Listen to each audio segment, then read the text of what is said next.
do Estatuto da OAB, que é a Lei 8.906 de 94. Mas veja, se a capacidade postulatória é privativa, interpretação a contrário senso, ela não é exclusiva. Portanto, em alguns momentos, a própria parte ela pode postular em juízo sem a necessidade de advogado. E um dos grandes exemplos é o ius postulandi na Justiça do Trabalho. O que é, portanto, o ius postulandi? A gente já sabe que é uma das exceções da capacidade postulatória privativa do advogado, sendo o direito conferido aos empregados e aos empregadores de postularem pessoalmente perante o seu trabalho sem a necessidade de advogado. Dessa forma, a figura do advogado ela é facultativa na Justiça do Trabalho. Muito bem, esse é o ius postulandi previsto no artigo 791 da CLT. Agora, o que sempre gerou muita polêmica, tanto na jurisprudência quanto na doutrina, era o seguinte: até onde que vai o exercício do ius postulandi e quando haverá necessidade de advogado? E com base nessa decisão, do dia 3 de outubro de 2009, e com a edição da recente súmula 425 do TST, a questão ela foi pacificada. No seguinte sentido, a súmula fala que o ius postulandi limita-se às varas do trabalho e aos TRTs, não alcançando a ação incisória, a ação cautelar, o mandado de segurança e os recursos de competência do TST. Portanto, houve um verdadeiro divisor de águas. Até o TRT, o ius postulandi, no que concerne ao seu exercício, podendo ser utilizado ou a parte podendo postular e movimentar a máquina jurisdicional sem a necessidade de advogado.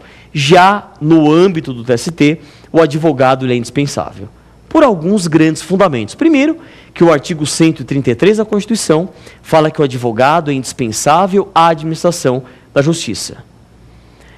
E também, no âmbito do TST, não é possível mais a rediscussão de fatos e provas. Apenas matéria de direito pode ser debatida no Tribunal Superior do Trabalho. E tendo em vista o fato do recurso de revista e dos embargos no TST serem recursos trabalhistas de natureza extraordinária, nos quais apenas poderá ser ventilada a matéria de direito, o próprio TST, por bem, a meu ver, data máxima vênia, uma atualização salutar, lá no TST o advogado ele é indispensável, porque tem estudo para isso, tem preparo técnico para discutir juridicamente. Legal? Fique atento ao ius postulandi e seu exercício em grau recursal, leia o artigo 791 da CLT e interpretação sistemático-teleológica com a súmula 425 do TST. Avançando, próxima pergunta. Professor Leone, o empregador pode ser isento de preparo na Justiça do Trabalho? Olha, esse também é um importante aspecto atual e polêmico dos recursos trabalhistas.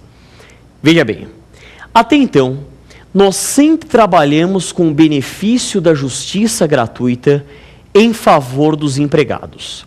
E o benefício da justiça gratuita, ele está previsto no artigo 790, parágrafo 3º da CLT, que traz como um dos critérios para a concessão do benefício o recebimento do salário, igual ou inferior a 2 salários mínimos ou salário maior, desde que não tenha condições de arcar com as custas do processo, sem prejuízo do sustento próprio e de sua família.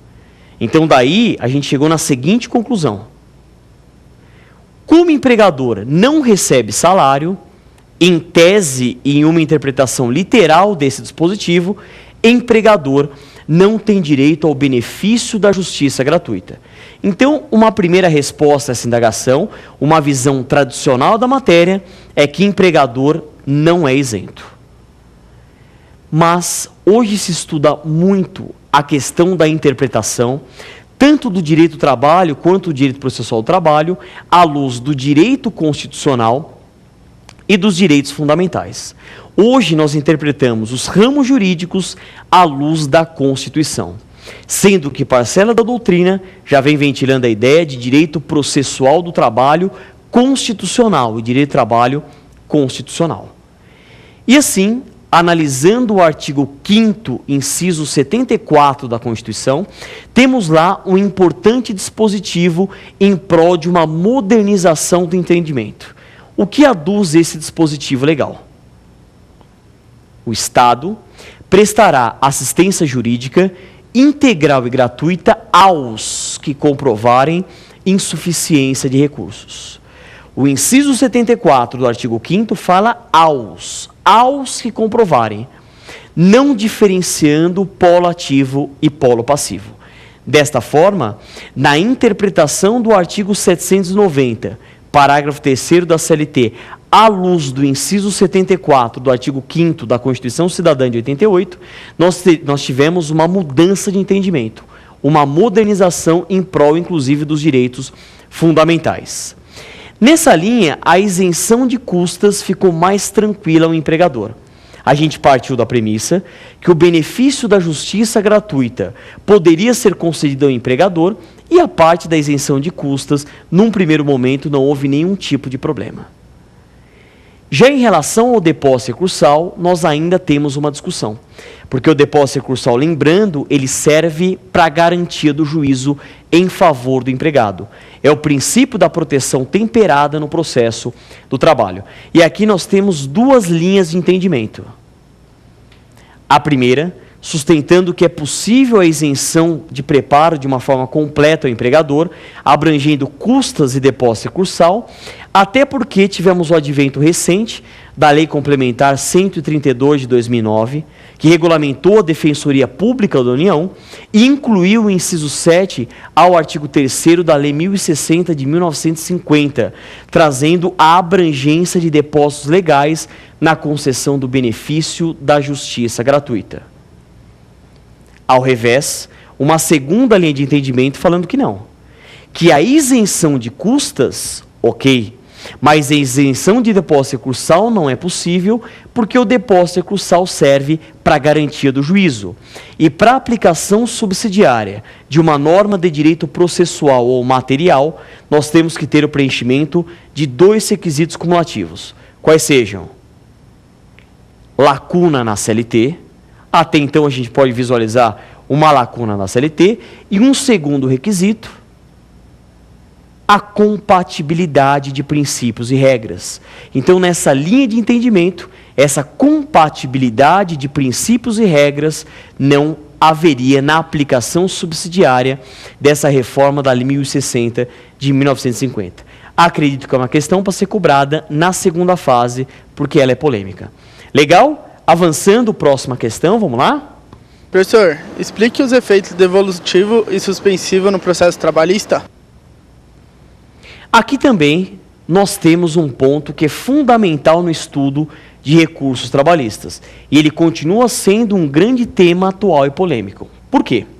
Temos um artigo, que é o artigo 799, caput da CLT, que fala que os recursos trabalhistas, em regra, eles são dotados apenas do efeito devolutivo. E qual o impacto que isso tem? Será possível a extração da carta de sentença e o início da execução provisória que vai até a penhora. A ideia do efeito devolutivo, do tantum devolutum quanto apelatum, é que o recurso devolve ao tribunal conhecimento da matéria impugnada. E se, em regra, os recursos trabalhistas são dotados apenas do efeito devolutivo, o advogado do empregado, ou o próprio empregado no ius postulandi, ele pode extrair a carta de sentença, que é um conjunto de documentos, iniciar a execução provisória, que vai até a penhora. Essa é a redação do artigo 899, caput da CLT. Todavia, o próprio TST, ele já se posicionou que há a possibilidade do pleito do efeito suspensivo para evitar a execução provisória. E nessa linha de raciocínio, temos o que aduz a parte final do inciso 1 da súmula 414 do TST, que fala que a ação cautelar é o meio próprio para a obtenção do efeito suspensivo nos recursos trabalhistas. Então, você que está se preparando para as provas, preste atenção nisso para você não ter nenhuma dúvida na hora de resolver as perguntas. A regra é apenas o efeito devolutivo. Possibilidade de execução provisória que vai até a